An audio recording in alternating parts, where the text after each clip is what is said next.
Bueno, ahora voy a presentar la correlación de Pearson. ¿Qué es la correlación de Pearson?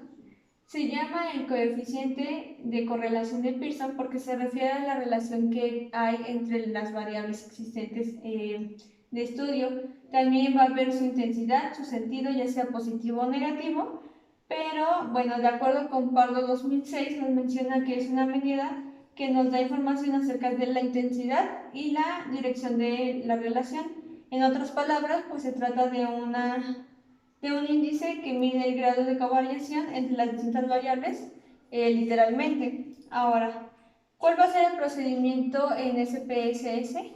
Nos vamos a ir a nuestra variable de datos, después vamos a ir a analizar. En analizar nos va a salir el siguiente menú. Vamos a tomar la parte de correlaciones y le damos clic y vamos a elegir la primera opción que va a ser bivariadas. Después nos va a aparecer el siguiente recuadro en el cual nos vamos a ir al final de todos los reactivos y vamos a trabajar con los 6 factores que ya hemos trabajado últimamente, que sacamos en el video anterior. Y se van a pasar estos a la sección de variables. Después vamos a darle clic en el recuadro que dice coeficientes de correlación, le vamos a dar clic en Pearson, después en la prueba de significancia le vamos a poner bilateral y hasta abajo tiene que estar marcado en donde dice marcar las correlaciones significativas y le ponemos aceptar. Dándole a aceptar nos va a aparecer la siguiente tabla. Esta tabla nos va a dar las correlaciones que existen entre los factores, entre el factor 1, 2, 3, 4, 5 y 6 con el factor del 1 al 6. Es como una tabla de multiplicar, solo que aquí se va a leer en dos partes. Aquí va a haber una línea de puros unos, la cual va a dividir de cómo queramos leerla, hacia abajo o hacia arriba. De todas maneras son los mismos números. Pero ¿cómo vamos a leer la siguiente tabla? Bueno, aquí abajo nos va a decir que dos asteriscos significa que va a ser una correlación estadísticamente significativa. Y uno, pues quiere decir que también hay una significancia, pero no es tan alta como la de los dos asteriscos. Por ejemplo, en el factor 1, ¿con qué se relaciona? Bueno, se relaciona con el 5 y el 6. El 2 se relaciona con el 3, 4, 5 y 6. El 2 se relaciona con, que diga, el 3 se relaciona con el 4 y el 6. El 4 se relaciona con el 6 y el 5 se relaciona con el 6. Sin embargo, el factor 6 ya no se correlaciona con ninguno de la columna derecha. Y bueno, solo se van a tomar los datos estadísticamente significativos. Ahora vamos a ver cómo se va a reportar.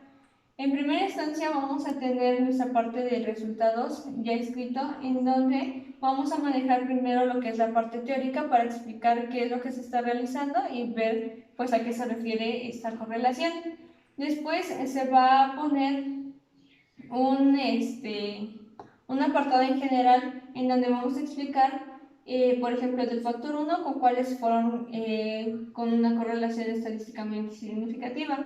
Por ejemplo, el factor 1 presenta una relación estadísticamente significativa con el factor 5, con una intensidad, vamos a poner la intensidad, la dirección y el valor de R. El valor de R es prácticamente el numerito que nos aparece en la tabla anterior. Entonces, por ejemplo, para el factor 1 con el factor 5 tiene una relación estadísticamente significativa con una intensidad baja, una dirección positiva y un valor de R igual a 0.213 y le agregamos los dos asteriscos porque esto quiere decir que es estadísticamente significativa con un valor más cerca a 1. Entonces, si nosotros no le ponemos estos dos asteriscos, pues prácticamente sería nula.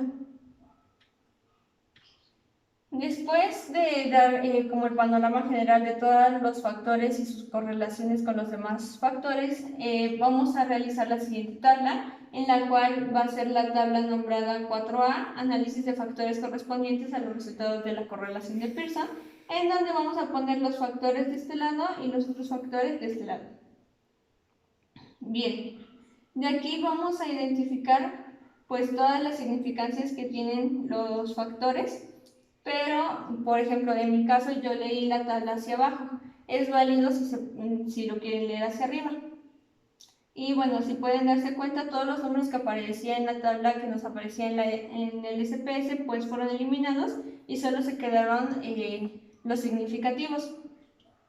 Esto nos va a ayudar a qué? Bueno, después de dar como el panorama general y la tabla, vamos a redactar ahora qué nos quiere decir cada uno de estos factores con la correlación que se obtuvo. Por ejemplo, el factor 1 con el factor 5 tienen una relación, su intensidad, su dirección, su valor. Esto significa que existe una relación entre las creencias religiosas y las creencias epistemológicas y científicas, y entonces se empieza a argumentar qué es lo que nos quiere decir esta correlación. ¿Y esto por qué y para qué lo hacemos? Bueno, esto nos va a proporcionar información acerca de la intensidad y la dirección de la relación. Es decir, si es positivo, va a ir, si una aumenta, la otra aumenta. Pero si, por ejemplo, es negativa, cuando una aumenta, la otra disminuye. En otras palabras, se trata de que un índice mide el grado de comparación entre las variables relacionadas literalmente. El coeficiente de correlación de Pearson aumenta si la variabilidad de las variables y disminuye en caso de lo contrario, que es prácticamente lo que estaba explicando. Y para eso lo realizamos, para ver cuáles son las correlaciones que van a existir y en caso de que existan, qué es lo que nos quieren decir cada una de ellas. Gracias.